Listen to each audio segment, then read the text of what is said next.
la violence psychologique fait partie du quotidien malgache en fait. Et on ne se rend pas compte en fait de l'impact que ça a parce qu'on n'a même pas les mots pour dire ce que c'est. Alors d'après UNICEF, il y a 84% d'enfants à Madagascar qui vivent ce qu'on appelle violence psychologique.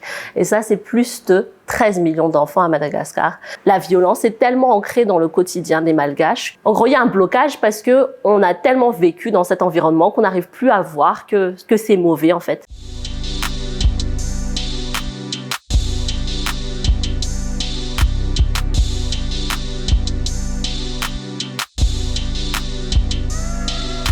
C'est quoi la violence psychologique? Elle est caractérisée par 3 comportements. Il y a les rabaissements, il y a les insultes répétitifs, il y a les petits mots, je vais les dire peut-être en malgache, c'est des mots comme Venjana, Tisaina, ça peut être aussi les Tenaleti, les Tenisan qui est vraiment péjoratif et qui font que une personne qui entend ça en fait, ça aura un impact sur sa façon de se voir et puis comment est-ce qu'elle va évoluer dans la société.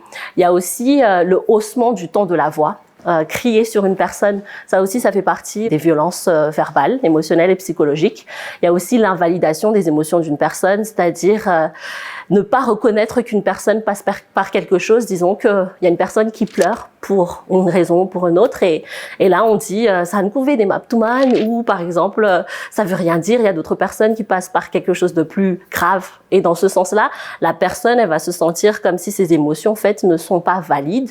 Elle va commencer à se refermer et ça crée aussi des problèmes dans le sens où elle ne va pas s'ouvrir, elle va garder ses problèmes pour elle-même. Elle peut aussi utiliser des substances pour essayer de trouver des solutions qui ne sont pas en fait des solutions qui sont à long terme. Voilà, sur le moment, c'est utiliser des substances pour essayer d'oublier et vraiment penser que on est le problème. Il y a aussi le sarcasme, les critiques qui ne sont pas constructives, qui font donc dénigrer une personne, qui atteint la dignité de cette personne, donc et puis essayer de couvrir ça par des jeux blagues. Il y a aussi le contrôle et puis la manipulation, le contrôle dans le sens où c'est la jalousie qui est extrême. On essaie d'isoler une personne, on ne la laisse pas s'épanouir parce que voilà, on veut garder cette personne pour soi. Et puis la manipulation, on appelle ça aussi le gaslighting, ou essayer de faire croire à une personne qu'elle a tort quand on sait pertinemment que elle a raison en fait.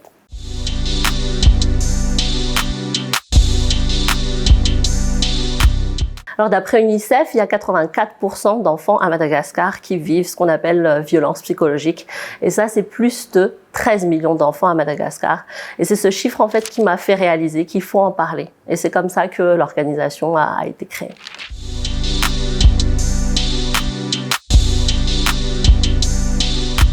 La violence psychologique, elle existe partout dans le monde.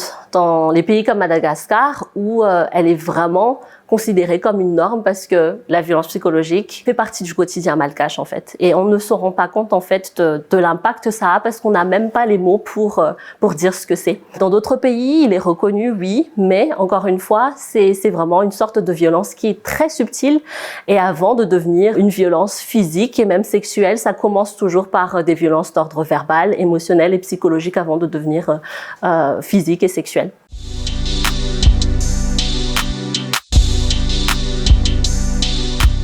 Les conséquences, elles sont vraiment énormes. Il y a un impact, il y a vraiment un trauma qui se crée, ce qui fait que la personne n'arrive peut-être plus à réguler ses émotions.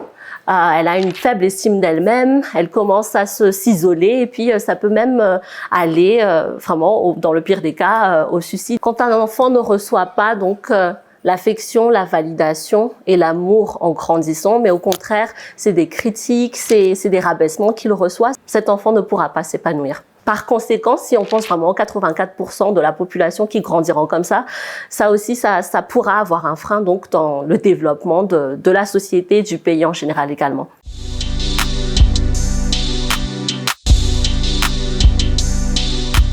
Je pense que le plus grand défi qu'on a eu, c'est vraiment de mettre un mot sur le problème. On ne peut pas résoudre un problème tant qu'on ne sait pas ce que c'est. La violence est tellement ancrée dans le quotidien des Malgaches. En gros, il y a un blocage parce que on a tellement vécu dans cet environnement qu'on n'arrive plus à voir que c'est mauvais en fait.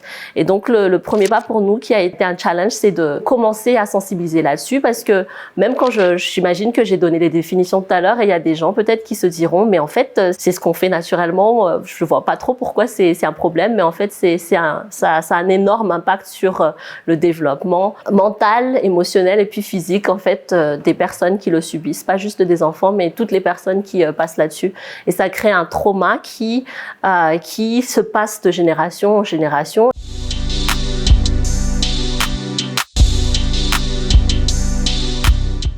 Alors à Oumen, ce qu'on fait, c'est qu'on forme des éducateurs. Ils passent par une formation de 2 jours. On appelle ça prévention par rapport à la violence psychologique et émotionnelle.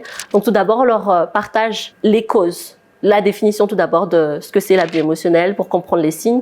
Ensuite, les causes. Alors les causes, c'est vraiment les systèmes d'oppression qui ont été mis en place dans la société il y a vraiment des années. Dans le cas de Madagascar, c'est le colonialisme et le patriarcat qui ont fait que ces normes, ces façons de traiter les gens, aujourd'hui, ça devient très banalisé, vraiment très normal. Ensuite, on parle des conséquences, comme j'avais dit tout à l'heure, des conséquences sur le mental, l'émotionnel et puis sur le physique également, parce que à un moment donné, qu'on n'arrive pas aussi à exprimer tout ça, nos émotions donc, ou bien à commencer à garder ça, tout ça pour nous, ça crée des impacts. Après deviennent des maladies chroniques, ça peut être mal à la tête tout le temps, mal au ventre tout le temps, du stress et tout. Et enfin, on leur donne les outils socio-émotionnels. Ça aussi, c'est un grand mot, mais en gros, c'est commencer à comprendre ses émotions, les besoins derrière ça, avoir de l'empathie pour les autres, exprimer les émotions d'une façon plus saine. Et puis enfin, apprendre à recevoir les émotions des autres aussi, parce que c'est une compétence, savoir écouter, valider et puis ne pas juger une personne et puis essayer de l'accompagner tout au long de ce processus je dirais de guérison également dans ce qu'on leur donne. La deuxième étape, ils passent par on appelle ça communauté en pratique, qui est une session de 6 mois où ils se voient durant les week-ends. Ils mettent en pratique en fait les outils qu'on a donnés durant la formation. C'est là qu'ils utilisent les outils. On appelle ça par exemple le I statement ou bien le je, c'est-à-dire que quand on exprime quelque chose, on dit « je » au lieu de « toi, t'es égoïste, toi, tu fais ça », mais c'est plus « je ressens ceci quand ceci se passe », par exemple. Donc, c'est des outils qui permettent donc d'avoir des relations plus saines, des communications plus saines. Donc, après les 6 mois, ceux qui ont fini la formation, donc ils graduent, ils deviennent des éducateurs communautaires. Et ensuite, ces éducateurs communautaires sont déployés dans la communauté, ils font des sensibilisations, ils apprennent aux enfants l'intelligence émotionnelle. On fait des partenariats avec des écoles, on travaille avec 15 écoles là, actuellement, surtout des EPP donc, et on travaille avec des enfants défavorisés pour leur apprendre les émotions comme une façon donc de changer la culture qui est basée sur la violence et maintenant essayer de changer cette culture en une culture qui est plus empathique, où les personnes sont plus conscientes de leurs émotions et puis qui puissent voilà, avoir des relations plus saines.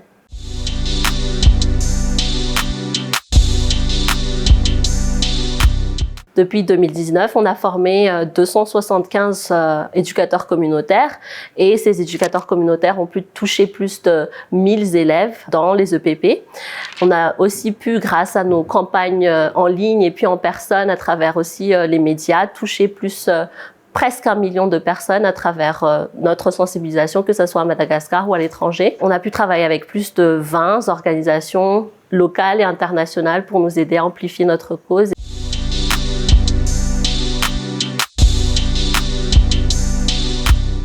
Notre but a toujours été de répliquer notre modèle dans tout Madagascar. On a déjà commencé dans la capitale, on a travaillé aussi à Fenarantsu, à Antirabé, et puis on a déjà un projet en cours aussi dans le sud.